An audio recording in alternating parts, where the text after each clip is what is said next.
ഇന്ത്യയുടെ foreign exchange റിസർവിൽ ഭയങ്കരമായിട്ടുള്ള വർധനവാണ് ഇപ്പോൾ സംഭവിച്ചിരിക്കുന്നത്.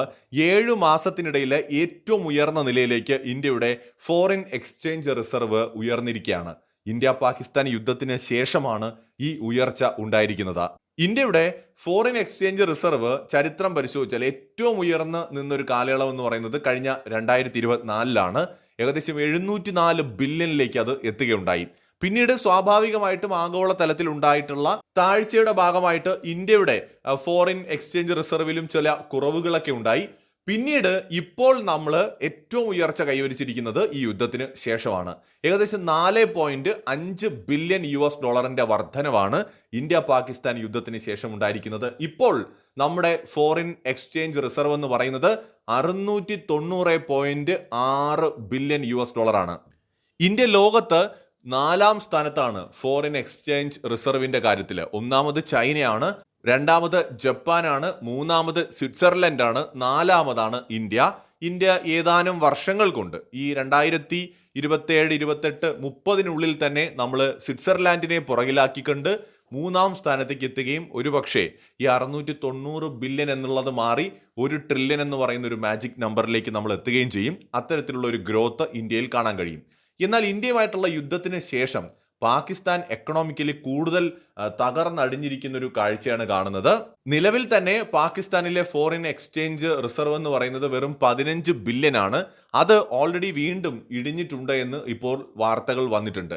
ലോകത്ത് ഏറ്റവും കൂടുതൽ ടോട്ടൽ മാർക്കറ്റ് ക്യാപിറ്റലൈസേഷൻ ഉള്ള രാജ്യങ്ങളുടെ പട്ടിക എടുത്താൽ ഒന്നാമത് US ആണ്, രണ്ടാമത് ചൈനയാണ്, മൂന്നാമത് ജപ്പാനാണ്, 4ാമത് ഇന്ത്യയാണ്.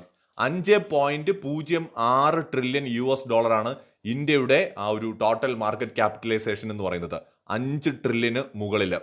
നമ്മൾ ഹോങ്കോങ്ങിനെ അടുത്തിടെ പുറകിലാക്കിക്കൊണ്ടാണ് 4ാം സ്ഥാനത്തിലേക്ക് എത്തിയത്. ഈ പട്ടികയിലും എന്നാൽ പാകിസ്ഥാൻ എവിടെയാണെന്ന് ചോദിച്ചാൽ വളരെ പുറകിലാണ്. പാകിസ്ഥാന്റെ ടോട്ടൽ മാർക്കറ്റ് ക്യാപിറ്റലൈസേഷൻ എന്ന് പറയുന്നത് 32 ബില്യൺ മാത്രമാണ്. ഇന്ത്യയുടെ 5 ട്രില്യനും പാകിസ്ഥാന്റെ 32 ബില്യനും തമ്മിലുള്ള അകലം എന്ന് പറയുന്നത് വളരെ വലുതാണ്, വളരെ വളരെ വലുത്. ഇപ്പോൾ IMF പാകിസ്ഥാന് കുറച്ച് പൈസ കൊടുത്തിട്ടുണ്ടല്ലോ. അപ്പം IMF 10-11 നിർദ്ദേശങ്ങൾ കൂടി കൊടുത്തിട്ടുണ്ട്. ഇത് പാലിക്കാതെ വന്നു കഴിഞ്ഞാൽ പാകിസ്ഥാന്റെ കാര്യം കട്ടപ്പുകയാണ്. പിന്നെ ഒരിക്കലും IMFന്റെ ഭാഗത്ത് നിന്ന് പോലും ഒരു സഹായം പാകിസ്ഥാന് കിട്ടുകയില്ല. ചൈന ഓൾറെഡി പാകിസ്ഥാന് കൊടുക്കുന്ന സഹായങ്ങളൊക്കെ കുറച്ചിരിക്കുകയാണ്. അത് തുറന്ന് പറയുന്നില്ല എന്ന് മാത്രം. നേരത്തെ കൊടുത്തിരുന്നത് പോലെ ഇപ്പോൾ കടം കൊടുക്കുന്നില്ല. കാരണം ചൈന ഈ കടം കൊടുത്ത് മുടിഞ്ഞുകൊണ്ടിരിക്കുകയാണ്. ഒരു വശത്ത് ചൈന അവരുടെ രാഷ്ട്രീയ നേട്ടങ്ങൾക്കും സ്വാധീനത്തിനുമൊക്കെ വേണ്ടിയിട്ടാണ് പല രാജ്യങ്ങൾക്കും കടം കൊടുത്തതെങ്കിലും ഇപ്പോൾ പല കമ്പനികളും ബാങ്കുകളുമൊക്കെ വലിയ തിരിച്ചടി ഇത് കാരണം നേരിടുന്നുണ്ട്. അതുകൊണ്ട് വെറുതെ പൈസ കളയാൻ ഇപ്പോൾ ചൈനയ്ക്ക് വലിയ താല്പര്യമൊന്നുമില്ല.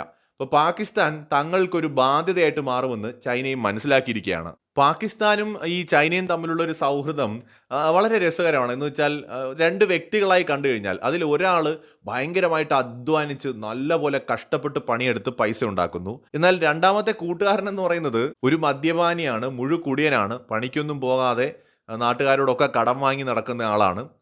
കൂട്ടുകാരനോടും കടം ചോദിക്കും. അപ്പോൾ കൂട്ടുകാരൻ ആദ്യമൊക്കെ ചോദിക്കുമ്പം കൊടുത്തുകൊണ്ടേയിരുന്നു. കൂട്ടുകാരൻ കഷ്ടപ്പെട്ടുണ്ടാക്കുന്ന പൈസയൊക്കെ ഈ മദ്യപാനിയായ കൂട്ടുകാരന് കൊടുത്ത് മുടിഞ്ഞ് അവസാനം ഈ ഒരു സുഹൃത്ത് ഒരു ബാധ്യതയായിട്ട് മാറുന്ന ഒരു അവസ്ഥയുണ്ടല്ലോ. അപ്പോൾ നൈസായിട്ട് ഒഴിവാക്കാൻ തുടങ്ങും. വിളിച്ചാൽ ഫോൺ അടിക്കില്ല, അല്ലെന്നുണ്ടെങ്കിൽ കടം ചോദിച്ചാടാ ഇല്ല ഇപ്പോൾ തീർന്നുപോയി എന്ന് പറയുന്ന ആ ഒരു റിലേഷൻഷിപ്പിലേക്ക് ഞങ്ങൾ സഹോദരങ്ങളാണ് എന്നൊക്കെ പറയുമ്പോഴും പാകിസ്ഥാനും ചൈനയും എത്തിയിരിക്കുന്നു എന്നത് ഒരു യാഥാർത്ഥ്യമാണ്. എന്ന് വെച്ചാൽ കടം ചോദിക്കുമ്പോൾ ഇല്ല എന്ന് പറഞ്ഞു തുടങ്ങിയിരിക്കുകയാണ് ഇപ്പോൾ ചൈന. ഇപ്പോൾ ഞങ്ങളിൽ ഇല്ല, ഇപ്പോൾ ആ പൈസ എടുത്ത് ഞാൻ വേറൊരാൾക്ക് കൊടുത്തു എന്ന് പറയുന്ന ഒരു സെറ്റപ്പിലേക്ക് മാറിയിരിക്കുകയാണ്. അപ്പോൾ പാകിസ്ഥാനെ സഹായിക്കാൻ ആരും ഇല്ല. പൈസ തന്നാൽ ആയുധങ്ങൾ കൊടുക്കാം എന്ന നിലയിലേക്ക് ചൈന നിൽക്കുന്നുണ്ട്. എന്തും തരാം, ഇന്ത്യ അടിക്കാനാണെങ്കിൽ സന്തോഷം, പക്ഷേ കടം തരാനില്ല എന്നുള്ള നിലപാടിലേക്ക്.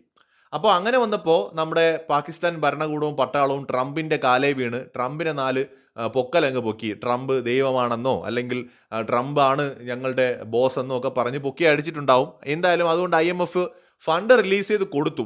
പക്ഷേ ട്രംപിന് നന്നായിട്ടറിയാം ഇവന്മാരെ ഒന്ന് പിടിച്ച് കൊടുത്തില്ല എന്നുണ്ടെങ്കിൽ, അങ്ങ് വെറുതെ കൊടുത്തു കഴിഞ്ഞാൽ ഇത് വെള്ളത്തിൽ കലക്കുന്ന പോലെ ഉണ്ടാവും. അപ്പോൾ അതുകൊണ്ട് അമേരിക്കയും എന്ത് ചെയ്തു, IMFനെ കൊണ്ട് ചില മുന്നറിയിപ്പുകൾ പാകിസ്ഥാൻ ഇപ്പോൾ നൽകിയിട്ടുണ്ട്.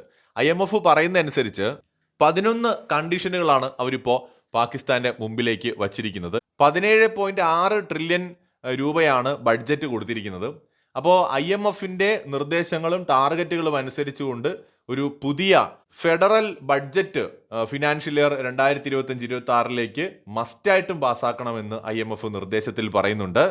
നിർബന്ധമായും 1.07 ട്രില്യൺ രൂപ ഡെവലപ്മെന്റിന് വേണ്ടിയിട്ട് സ്പെൻഡ് ചെയ്യണം. അങ്ങനെ കുറെ നിർദ്ദേശങ്ങൾ വെച്ചിട്ടുണ്ട്. അതോടൊപ്പം തന്നെ ഇന്ത്യയെ പോലുള്ള ഒരു രാജ്യവുമായിട്ട് യുദ്ധത്തിനൊന്നും പോകരുത് എന്നൊരു നിർദ്ദേശം കൂടെ കൊടുത്തിട്ടുണ്ട്. കാരണം യുദ്ധത്തിന് പോയാൽ പാകിസ്ഥാൻ എക്കണോമി വീണ്ടും തകരും. കടം കൊടുക്കുന്ന പൈസ തിരിച്ചടയ്ക്കാൻ പറ്റില്ല. ഓൾറെഡി കൂടുതൽ കടങ്ങൾ എടുക്കുന്ന കാര്യത്തിലും ചില നിയന്ത്രണങ്ങൾ വെച്ചിട്ടുണ്ടെന്നാണ് സൂചന. അതോടൊപ്പം തന്നെ ഇൻട്രസ്റ്റുകൾ കൃത്യമായ സമയത്ത് അടച്ചു തീർക്കണമെന്നുള്ള നിർദ്ദേശം കൊടുത്തിട്ടുണ്ട്. അങ്ങനെ ഈ ഫിനാൻഷ്യൽ ഇയറിൽ വലിയൊരു ചലഞ്ചാണ് പാകിസ്ഥാൻ ഗവൺമെന്റിനെ കാത്തിരിക്കുന്നത്. ഇപ്പൊ നിബന്ധനകൾക്ക് വിധേയമായിട്ടാണ് IMF ഇപ്പോൾ സഹായിച്ചിരിക്കുന്നത്. അപ്പോൾ ഇതൊക്കെയാണ് പാകിസ്ഥാന്റെ ഇപ്പോഴത്തെ അവസ്ഥ എന്ന് പറയുന്നത്.